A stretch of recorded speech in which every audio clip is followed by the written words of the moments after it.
Hi, welcome to Effective Yoga Teaching Techniques. In this video, we'll discuss some simple techniques you can use to improve the effectiveness of the yoga classes you teach. Developing your own personal practice. One of the first things you can do is to develop your own personal yoga practice. Only through your own personal practice can you find your unique voice as a teacher and gain a better understanding of how specific postures and exercises may affect your students. So set aside time to maintain your own practice along with attending classes from other instructors. Next, explain the benefits of specific yoga postures and breathing exercises as your students practice them. Studies have shown that educating students about their bodies and the effects of the yoga postures or exercises they are doing increases motivation and consistency of practice. Remind students to breathe. Throughout any practice, remind students to focus on their breath. When holding a difficult posture, students often begin to hold their breath. Remind them to breathe fully. Focusing on their breath can help students bring their attention inward, deepening their practice by keeping them in the present moment.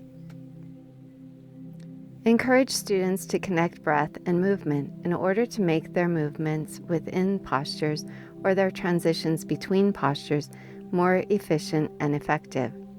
Explain when to inhale and when to exhale.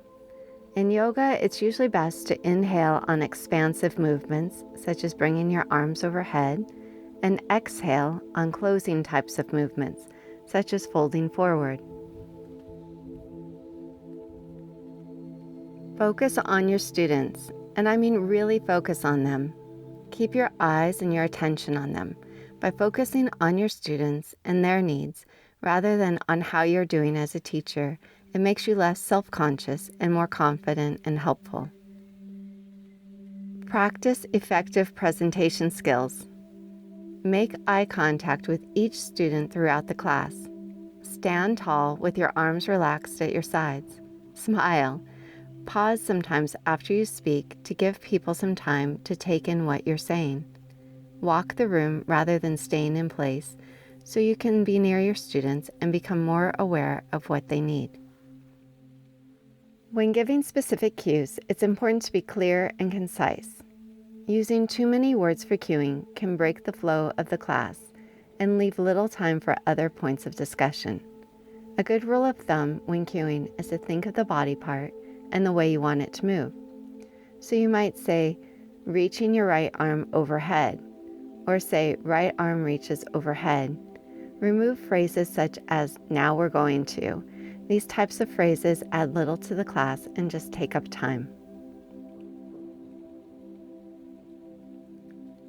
Even during the most challenging postures, encourage students to maintain a sense of ease. Remind students to breathe deeply and slowly and to relax the muscles in their face throughout the practice. A key aspect of yoga is the ability to have a sense of ease, even during the most challenging times, both on and off the mat. Help students learn to stay calm regardless of their outside circumstances. Be in the moment when you're teaching class. Whether you're teaching or having your own practice, it's important to give your full attention to what you're doing in each moment. In your teaching, focus on the words you're saying as you say them, and focus on the movements of each student and how you may be of help. Help students become their own teachers. Students have at least two teachers in any class, you and their own inner guidance.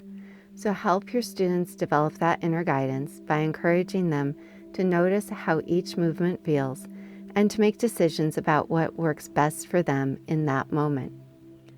Reinforce the idea that the goal of yoga is not to get into any certain postures, but it's to become more aware of the present moment and more comfortable in our own skin.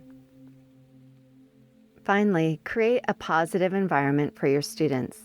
One way to do this is to use positive reinforcement. When you see someone doing something well, mention it to them and let them know you've noticed their progress. Also make sure all your students know that you appreciate having them in class and that you're happy to see them. That's all for now. Go out there and have some wonderful yoga classes. Thank you and namaste. That's it. Thanks.